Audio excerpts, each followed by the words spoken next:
الحمد لله رب العالمين وبه نستعين الصلاة والسلام على أشرف الأنبياء والمرسلين وعلى آله وصحبه أجمعين أما بعد.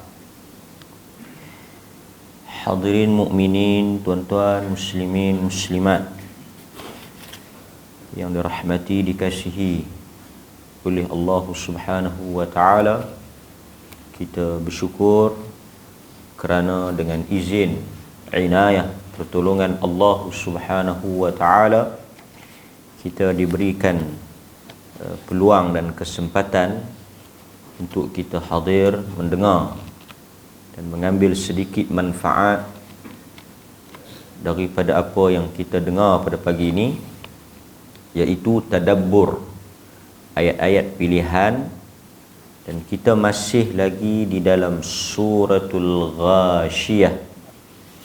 Kita masih dalam surah Al-Ghashiyah, berhubung dengan nikmat-nikmat syurga yang Allah Subhanahu wa taala sediakan kepada kita. Pada kuliah yang lepas kita telah mendengar pada ayat yang ke-12, pada ayat yang ke-10, 11 dan 12, iaitu Allah Subhanahu wa taala berfirman, A'udzu billahi minasyaitonir rajim, la tasma'u fiha laghiyah, iaitu di antara nikmat ahli syurga itu, mereka di dalamnya tidak mendengar perkataan-perkataan yang buruk, perkataan-perkataan kotor, perkataan yang sia-sia seperti mana yang kita dengar di dunia ini. Fiha ainun jariyah, di dalam syurga itu terdapat mata air yang mengalir. Kemudian fiha sururun marfu'ah, di dalamnya juga ada katil-katil yang dibentangkan ataupun diletakkan. Surur juga kalau kita tengok, sebahagian menterjemahkan kepada kerusi atau sesuatu tempat untuk berehat. Sebahagian dia mungkin kerusi yang besar untuk diduduk dengan penuh keselesaan, yang mana sifatnya dia berbumbung, seperti kita tengok macam singgah sana, untuk dia duduk satu tempat yang besar, yang mewah, yang berbumbung. Sebahagiannya ada kelambu, ada langsir, tirai, kan? Wa akwabun mawdu'ah, dan juga disediakan kepada ahli syurga itu gelas. Wa akwab, gelas-gelas yang disusun atau diletakkan. Tapi kita nak terjemah gelas pun dia tidak seperti gelas biasa. Dia umpama gelas yang mahal, yang mewah. Sebahagian terjemah piala, tapi piala ni bukan sesuatu yang digunakan untuk minum. Gelas yang besar, gelas yang ada standard, kan? Gelas ni pun banyak di dunia pun dah banyak level, dah banyak jenis. Jadi wa akwab ni jamak kepada gelas-gelas, kan? Tapi macam seperti yang kita sebut dahulu, apabila kita sebut istilah nikmat syurga, walaupun mungkin ada persamaan dari sebut bahasa, perkataan itu sama, katil, gelas, permaidani, dan nama-nama buah-buahan, rumman, delima, ainabun, anggur, walaupun dari sudut penamaan, penyebutan lafaz itu sama seperti yang kita gunakan di dunia ini, tetapi hakikatnya berbeza. Ini sesuatu yang kita tak boleh gambarkan. Mungkin kita sebut permaidaninya terhampar, katilnya tersusun, bantal-bantalnya terletak, gelas-gelasnya teratur. Mungkin kita mendengarnya seakan-akan seperti apa yang kita nampak atau kita gunakan di atas muka bumi Allah. Tetapi apabila nikmat-nikmat itu berhubung dengan keadaan, sifat, bentuk dan juga keindahan syurga, gelas syurga, bantal syurga, permaidani syurga, kapet syurga, katil syurga, kerusi syurga, dari sudut hakikat bentuknya, keindahannya, kemewahannya, keunikannya tidak dapat dibayangkan. Seperti yang kita baca di awal hadis dulu, mala ainun ra'at, sesuatu yang tidak pernah dilihat oleh mata di dunia. Sesuatu yang tidak pernah dibayangkan, tidak pernah ternampak. Kita tak pernah melihat kecantikan hakikat itu di dalam kehidupan dunia.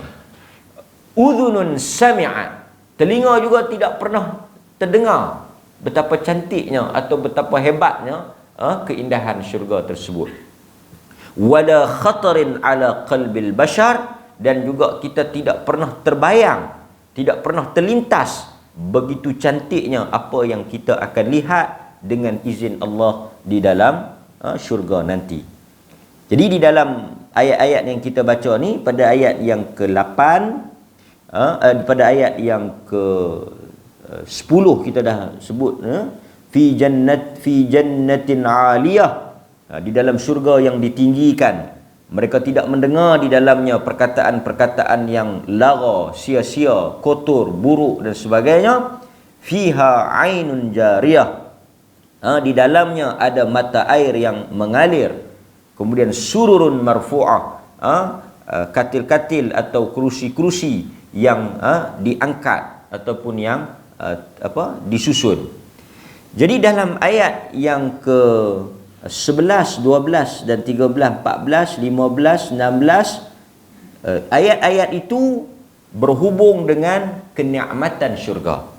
Pada ayat yang ke 10, 11, 12, 13, 14, 15, 16. Ayat-ayat itu semua berhubung dengan kenikmatan, keindahan, balasan, ganjaran yang akan diberikan kepada orang-orang yang beriman. Cuma tuan-tuan hadirin mukminin, saya nak sebut sedikit apabila Allah Subhanahu wa taala, kita tengok di dalam hadis-hadis Nabi, Allah menyebut mereka di dalamnya tidak mendengar perkataan laghiyah, perkataan yang kotor, perkataan yang buruk.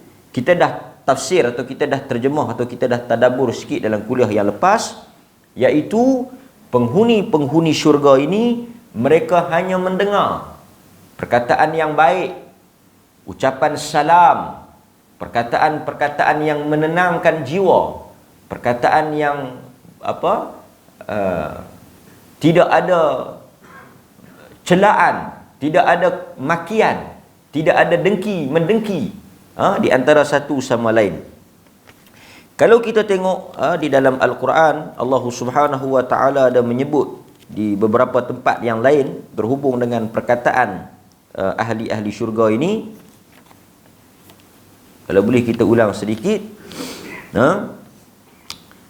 Pendengaran dan perkataan penghuni syurga, mereka itu tidak bercakap di dalamnya perkataan yang kotor, perkataan yang sia-sia, yang tidak bermanfaat.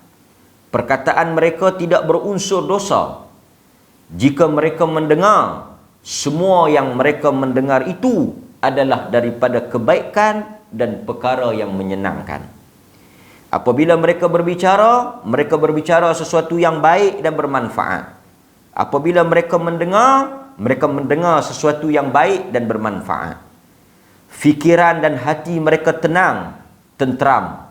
Allah mencabut dan mengeluarkan daripada dada-dada mereka perasaan sedih, dengki dan juga perasaan buruk sangka di antara satu sama lain.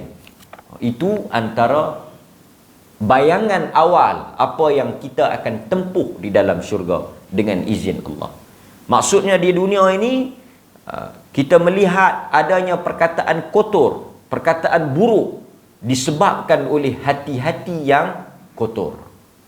Disebabkan oleh perasaan buruk sangka, dengki, maka lahirlah kata-kata makian, celaan, fitnah, umpatan itu berasal daripada hati yang kotor. Satu orang itu dia mencela, dia mengeluarkan kata-kata yang buruk, umpatan di atas sebab hatinya yang buruk. Sama ada dia berburuk sangka, dia berdengki, dia melihat orang lain dengan pandangan yang tak elok, dengan pandangan yang negatif, maka bila dia bercakap, percakapan dia adalah percakapan yang buruk. Dan kita di dunia ni, perasaan kita ni akan terganggu, akan mengalami tekanan, kesan daripada percakapan manusia. Sebab itu Allah Subhanahu Wa Taala sebut di dalam ayat ini, penghuni syurga itu mereka tidak mendengar perkataan yang kotor, perkataan yang buruk, perkataan yang sia-sia, perkataan yang tak elok. Kerana perkataan, ucapan yang kita dengar memberi kesan kepada jiwa. Seseorang yang apabila dia mendengar kata-kata yang buruk atau dia mendengar umpatan, makian, kata-kata yang tak elok, dia memberikan tekanan kepada jiwa dia. Sebab itu bila kita berkawan dengan orang yang saleh, duduk di kalangan orang yang saleh, walaupun kita tak masuk syurga, tapi kita duduk dalam persekitaran orang yang beriman, berkawan dengan orang-orang yang beriman, duduk di kalangan orang-orang yang bertakwa, yang tidak ada sangka buruk, yang tidak ada dengki sesama manusia, maka kita tidak akan mendengar perkataan-perkataan yang kotor, perkataan buruk, perkataan maki, celaan. Sebab itu Nabi mensifatkan orang beriman ini laisal mu'min, bukanlah orang yang beriman itu laisal mu'min bitta'an wala la'an wala fahish atau kama qala. Nabi SAW sebut apa tuan-tuan? Nabi kata laisal mu'min, orang yang dikatakan beriman, mukmin, orang yang mengaku dirinya mukmin, beriman itu yang pertama laisa bitta'an, bukanlah orang yang suka maki. Ta'an, orang yang suka maki ini bukan mulut orang beriman. Mulut orang beriman dia tidak akan maki, dia tidak akan mengeluarkan perkataan-perkataan yang berunsur kutukan, celaan. Itu bukan tabiat orang beriman. Yang kedua, Nabi kata laisa mu'min bitta'an wala la'an. La'an ni apa? Satu orang yang suka melaknat. Ini juga bukan tabiat orang beriman. Laknat ni maksudnya makilah, laknat Allah, celakalah, perkataan yang maki. Laisa bil la'an wala fahish, dan bukan juga seorang yang suka bercakap kotor, bercakap perkataan-perkataan yang buruk, bercakap perkataan-perkataan loklak lah, seperti orang utara kita ni cakap loklak, cakap benda mengarut, cakap benda merepek, cakap benda-benda yang bila kita dengar kita rasa tertekan, kita rasa malu, kita rasa kotor perkataan itu. Itu kita tidak akan melihat dan kita tidak akan mendengarnya di dalam syurga Allah Subhanahu wa taala. Di antara sebab kenapa Allah Subhanahu wa taala mencabut daripada sifat orang beriman itu perasaan dengki. Kalau kita boleh tengok sebelum kita masuk ke dalam syurga, Allah Subhanahu wa taala telah mencabut dan mengeluarkan daripada hati-hati orang beriman ini perasaan dengki. Sebelum kita masuk dalam syurga, antara yang Allah Subhanahu wa taala buang daripada manusia ini perasaan dengki. Kerana apa? Okey tuan-tuan. Kata para ulama, sebelum manusia ni masuk ke dalam syurga, Allah dah cabut, wa nazza'na, kami dah cabut daripada hati-hati mereka ini perasaan dengki. Dengki ni apa? Dengki ni kata para ulama, seperti mana yang ada dalam hadis-hadis Nabi, seseorang yang tidak boleh melihat nikmat dan kelebihan yang ada pada diri orang lain. Yang tu dia panggil dengki. Dia tidak boleh melihat, dia tak boleh tengok orang lain mendapat sesuatu yang lebih daripada dia. Dia berdengki. Jadi kalau Allah Ta'ala tak cabut dengki ni sebelum orang-orang beriman ni masuk ke dalam syurga, orang beriman ni memang tabiat manusia ni yang bertakwa ni dia tak dengki lah.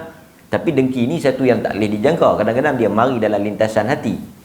Jadi kalau kata para ulama, kalau Allah Subhanahu Wa Ta'ala tak cabut dengki ni, bila mereka masuk ke dalam syurga, maka apa yang mereka akan lihat? Manusia-manusia yang berada di dalamnya dikurniakan kelebihan dan nikmat. Nampak? Dia punya gambaran dia. Di dunia bila kita tengok satu orang, pasal tu kata ulama, dengki ni hanya membunuh orang yang berdengki tu. Apa maksud dia? Kita tak boleh tengok satu orang lebih pada kita, atau kita tak boleh tengok orang lain dapat nikmat pada kita. Maksudnya Allah kurnia rezeki lebih pada dia, Allah kurnia kelebihan, keistimewaan, pandai lebih ke, kaya lebih ke, lebih sikit lah. Dia akan membunuh orang yang dengki itu sebab kurniaan Allah tidak ada penamat. Maksudnya kalau kita berdengki dengan satu orang, Allah bagi satu kelebihan, kita juga akan terpaksa berdengki dengan ramai lagi orang. Kerana rezeki, nikmat, kurniaan, kelebihan, keistimewaan Allah kepada hamba-hamba dia sesuatu yang tak ada penghujung. Jadi kita akan letih duk berdengki. Hari ni kita berdengki dengan kawan tu, tengok ada kelebihan. Esok tak dan habis nak berdengki dengan kawan ni, tengok Allah bagi kat kawan tu pula, berdengki kat kawan tu pula. Tak dan habis nak berdengki dua orang ni, mari pula orang lain yang dapat nikmat. Jadi kita duk tengok. Hari ni kita dengar kawan tu dapat rezeki, hari ni kita dengar kawan tu dapat anak, hari ni kita dengar kawan tu dapat apa lebih, hari ni kita tengok kawan tu menang, hari ni kita tengok kawan tu. Jadi kita yang akan tertekan. Sebab untuk menutup, menghalang, memutuskan nikmat Allah sesuatu yang mustahil. Ataupun nak sangka Allah hanya mengurniakan nikmat itu kepada kita semata-mata, itu juga satu benda yang tak benar ataupun tak mungkin berlaku. Kita nak bagi berhenti dengki ni, kita tak mau orang lain dapat. Tak mungkin Allah Ta'ala hanya mencampakkan rezeki itu kepada kita, tapi tak memberikan kepada orang lain. Maka kalau kita tengok kawan tu, kita tengok kawan ni, kita cari ada Allah bagi lebih kat dia. Jika di atas lebih Allah bagi dekat dia tu kita dengki, maka kata para ulama, kita akan tertekan dengan tabiat itu. Sebab rezeki Allah tak pernah putus. Apatah lagi kalau Allah tak cabut dengki tu dalam syurga. Kita akan tengok saat lagi orang tu dapat nikmat ni, kita akan tengok kawan tu dapat nikmat ni, kita akan tengok kawan ni diberikan apa, kawan tu dapat apa. Maka manusia tidak akan tenang. Maka untuk menghilangkan perasaan buruk itu, untuk melahirkan ketenangan itu, ini juga rahsia. Macam mana kita nak tenang? Macam mana kita nak hidup dalam keadaan aman, damai, buang tabiat dengki itu. Seperti mana Allah Subhanahu Wa Ta'ala mencabut sifat dengki itu daripada kalangan ahli syurga. Itu antara apa yang disebut oleh Allah Subhanahu Wa Ta'ala berkaitan dengan sifat ahli syurga yang apabila mereka masuk di dalamnya, mereka tidak akan berdengki di antara satu sama lain. Okey. Jadi sebab itu kita tengok perkataan buruk ni kita tak akan dengar. Tak akan dengar lah. Maki orang, mengata orang, mengumpat orang, cela orang, cakap bab orang ni, cakap benda-benda tak elok ni, benda-benda mengarut ni, sembang-sembang karut ni, kita tak akan dengar dalam syurga kerana hati mereka bersih. Perkataan itu lahir daripada hati. Kalau hati kita bersih, kita boleh tengok satu orang tu hati dia bersih, hati dia bagus, hati dia baik melalui tutur kata dia. Kalau dia cakap pun benda baik, dia bersangka dengan orang pun benda baik, dia bila dia keluar pun keluar perkataan yang baik, nasihat yang baik, kata-kata yang baik, sebutan yang baik, lahir daripada hati yang baik. Tapi kalau kita dengar mengata orang, mengumpat, maki, cakap lolak, cakap kotor, kita pun tahu lahir daripada hati dia yang hitam dan busuk. Kan? Pasal tu orang kata busuk hati. Kan? Hati yang busuk. Macam mana kita boleh bau hati yang busuk? Melalui perkataan dia yang kotor, perkataan dia yang tak elok, perkataan dia yang mendengki, duk kata kat kau, duk kata kat kau ni, kan? Itu lahir daripada hati dia yang buruk, walaupun mungkin semayang tak berhenti sat. Okey. Kemudian kita tengok juga Allah Subhanahu wa taala sebut, ni pun kita dah tadabbur. Fiha ainun jariyah. Di dalamnya ada mata air. Ainun, mata air yang memancut, yang memancar, yang mengalir. Ni mata air. Dan kita dah sebut sikit mata air di dalam syurga tu apa dia? Di antaranya kafura, daripada kafur, salsabila, tasnim. Ini semua nama-nama mata air ni dalam kuliah yang lepas.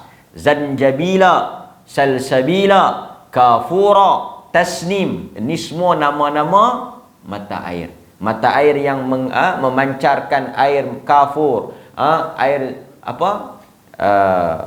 zanjabila, halia dan sebagainya. Itu di antara jenis-jenis mata air. Cuma kita nak tambah sikit.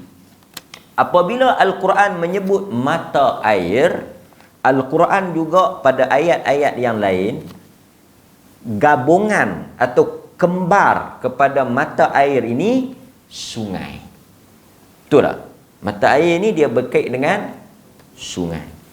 Dalam Al-Quran, selain daripada Allah Ta'ala cerita tentang mata air, saya pun mungkin tuan-tuan lebih faham lah mata air ni, maksud mata air tu kan, yang memancut lah kan, yang memancar, yang mengeluarkan air.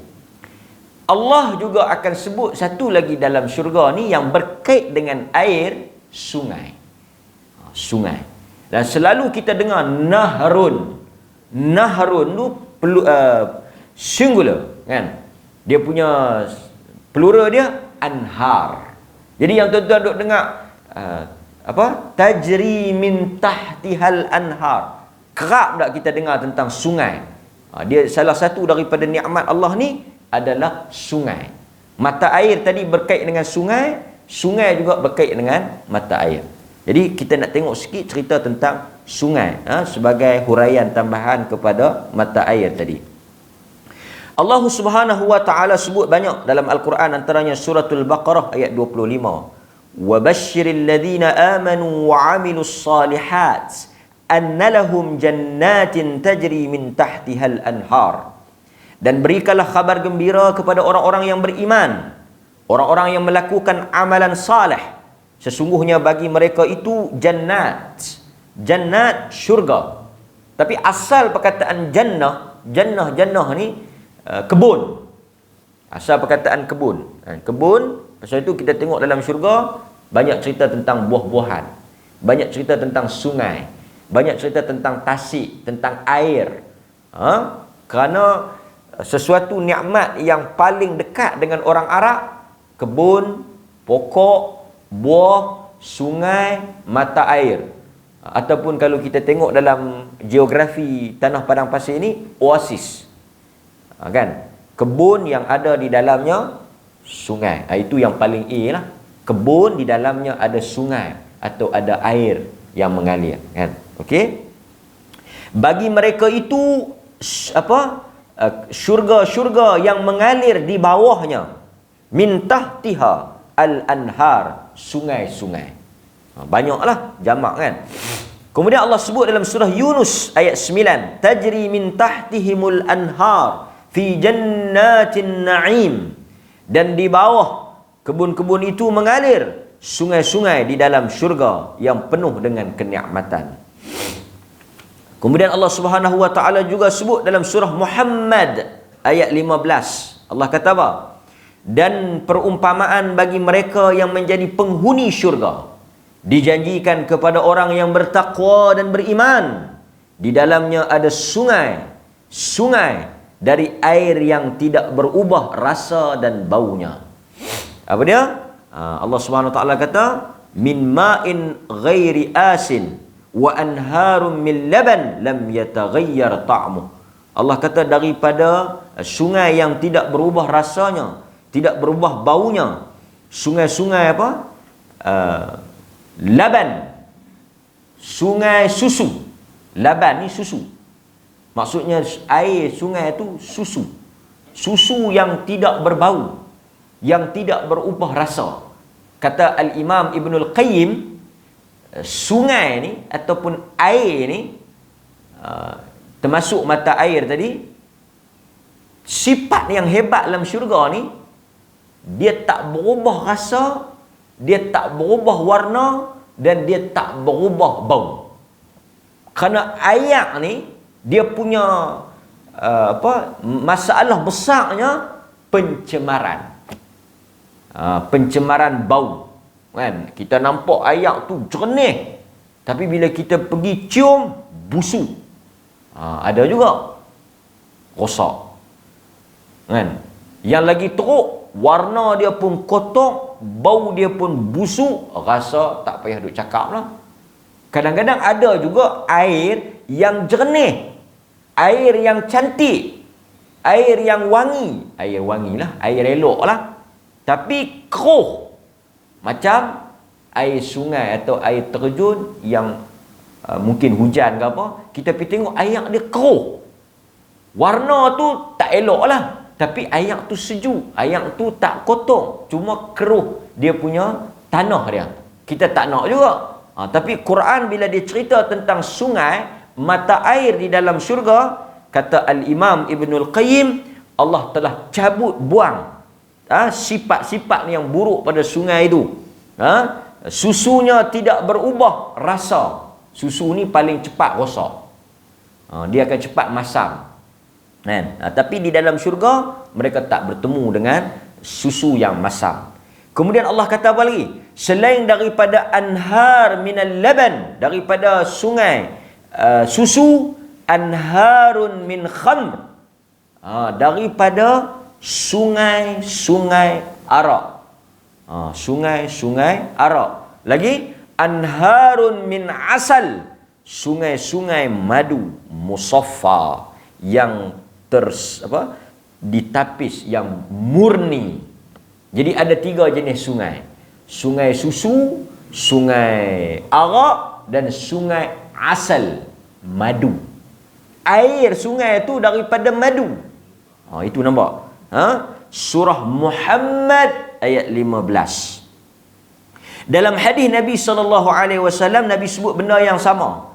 Nabi kata dalam hadis riwayat Tirmizi, inna fil jannati bahral ma' wa bahral asal wa bahral laban wa bahral khamar thumma tushaqqaqul anharu ba'. Di dalam syurga itu ada bahar. Bahar ni terjemahan laut lah.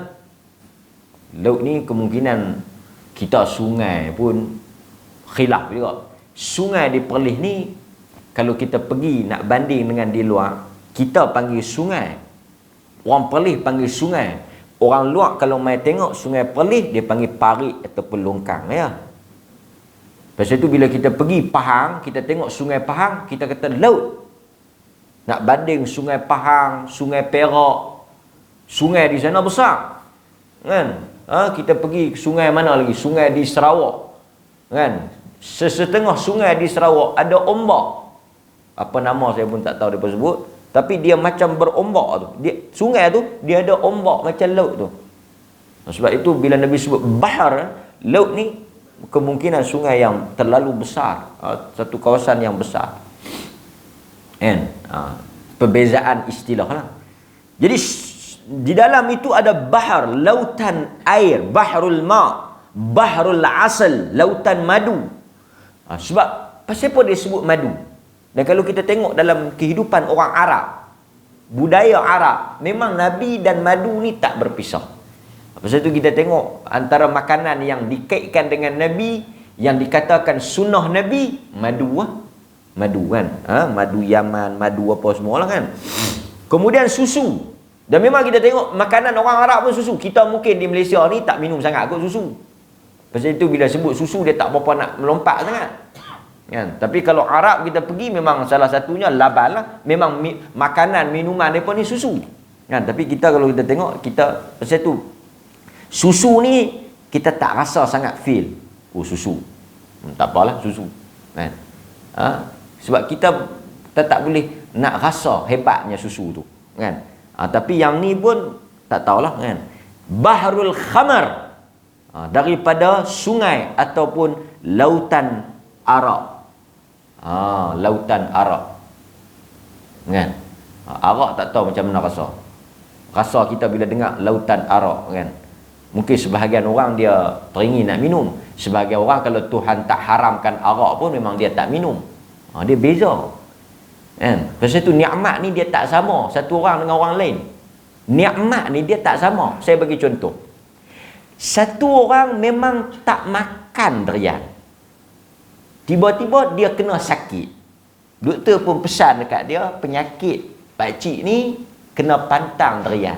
Oh, dia kata kalau tak sabit sakit pun memang saya tak lapar, tak makan durian ni, saya bau pun tak boleh.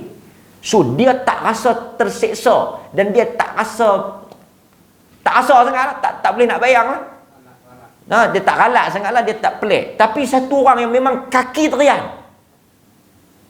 durian memang makan, ada orang yang makan nasi dengan durian, ambil durian celuk dalam kopi macam-macam, yang jenis gila durian ni ada.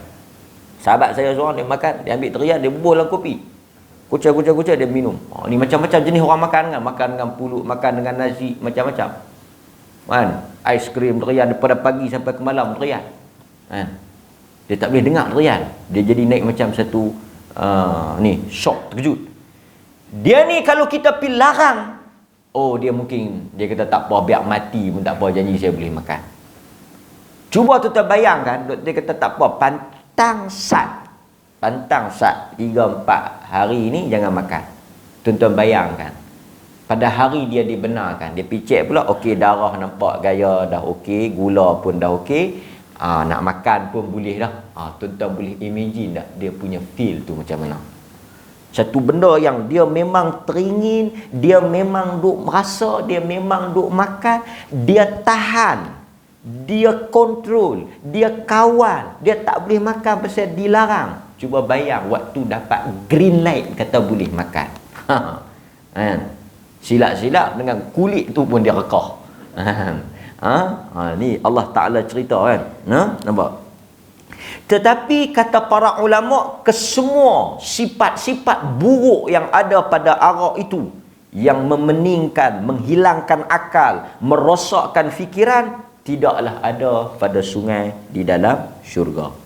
Dan saya juga nak kongsi pagi ni satu lagi, iaitu tentang kita tengok di dalam hadis Nabi sallallahu alaihi wasallam daripada Abu Sa'id Al-Khudri. Nabi sallallahu alaihi wasallam cerita, selain daripada sungai-sungai yang kita tengok tadi ni, ada satu sungai yang dia panggil Nahrul Hayah, sungai kehidupan. Ni pelik sikit lah, sungai kehidupan. Dalam hadis Bukhari Muslim daripada Abu Sa'id Al-Khudri radhiyallahu anhu, daripada Nabi sallallahu alaihi wasallam, Nabi bersabda, fayashfa'un nabiyyuna wal malaikatu wal mu'minun fayaqulul jabbar baqiyat syafa'ati fayaqbidu qabdatan minan nar fayukhriju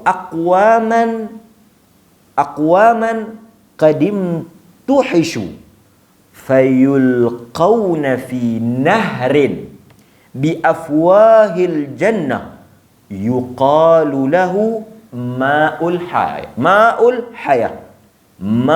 hayah fayanbutuna fil hafatayh kama tanbutul hibbatu fi hamilis sayl qad ra'aytumuha ila janibis sakhrah wa ila janibis syajarah فما كان إلى الشمس منها كان أخضر وما كان منها إلا ظل كان أبيض فيخرجون كأنهم لؤلؤ فيجعل في رقابهم الخواتم فيدخلون الجنة فيقول أهل الجنة هؤلاء عتقاء الرحمن أدخلهم الجنة بغير عمل عملوه ولا خير قدموه فيقال لهم لكم ما رأيتم wa mithluhu ma'ah.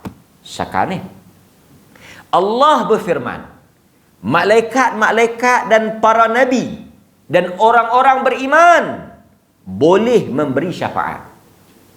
Siapa dia? Malaikat, nabi-nabi dengan orang beriman boleh bagi syafaat. Allah yang berkuasa, Jabbar, berfirman, tinggallah syafaatku. Maka Allah mengambil sekelompok daripada neraka.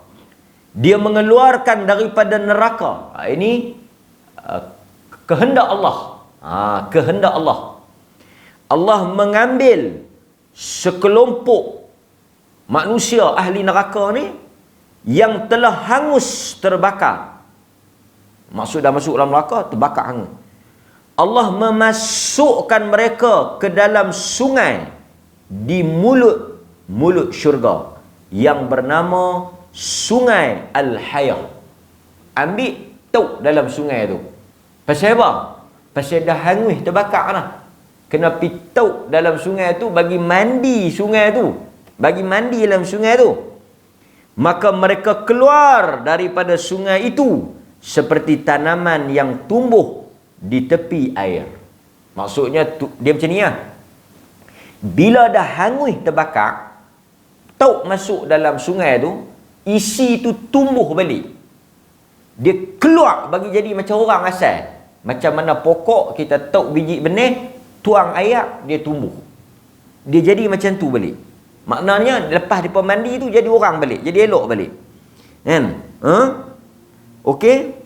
Mereka keluar daripada sungai itu lu'lu', ka'annahum lu'lu', seperti mutiara. Makna bersinar, cantiklah daripada hangus hitam melegam terbakar tu. Kemudian mereka pun masuk ke dalam syurga. Bila mereka masuk, ahli syurga pun kenal depa ni. Nampak depa tu boleh cam. Pasal depa ni orang-orang yang masuk kemudian. Mereka kata apa? Utaqa haula'i utaqa'ur rahman. Mereka inilah orang-orang yang Allah bebaskan. Nampak? Utaqa, yang Allah merdekakan. Yang Allah merdekakan. Depa ni Allah merdekakan. Patutnya mereka tak keluar lagi ni, tapi Allah ambil. Dengan kehendak Allah, Allah keluarkan depa. Yang menariknya apa dia? Adkhalahumul jannah. Mereka masuk ke dalam syurga bighairi amalin amiluh. Mereka tak pernah buat amalan pun. Wala khairin qaddamuh. Dan tak ada kebajikan yang mereka pernah lakukan. Maksudnya mereka ni ahli neraka yang tak pernah semayang, tak pernah buat baik, tak pernah buat apa-apa kebajikan, tapi Allah Ta'ala ambil buat masuk. Dengan kehendak dia, masyaatillah, dengan apa, masyiatillah, dengan kehendak dan apa, kudrah Allah, Allah ambil masukkan. Kemudian dikatakan kepada mereka, apa yang kamu lihat di dalam syurga ini diberikan kepada kamu seperti mana yang orang lain dapat. Nampak? Jadi tuan-tuan hadirin mukminin, berdasarkan kepada ayat itu, salah satu daripada sungai yang menarik di dalam syurga, Sungai Al-Hayah, sungai kehidupan. Yang mana setiap orang yang keluar daripada neraka akan masuk ke dalam sungai itu. Ini adalah tambahan rentetan daripada huraian ayat berhubung dengan ainun jariyah, iaitu mata air yang mengalir di dalam syurga. Selain daripada mata air, satu lagi sungai. Dan dikatakan mata air itu mengalir masuk ke dalam sungai-sungai yang ada ni. Okey, wallahu taala alam. Insya-Allah dalam kuliah yang akan datang kita akan sambung tadabbur ayat-ayat yang berikutnya. Aqulu qauli hadza astaghfirullahal azim li wa lakum. Assalamualaikum warahmatullahi wabarakatuh.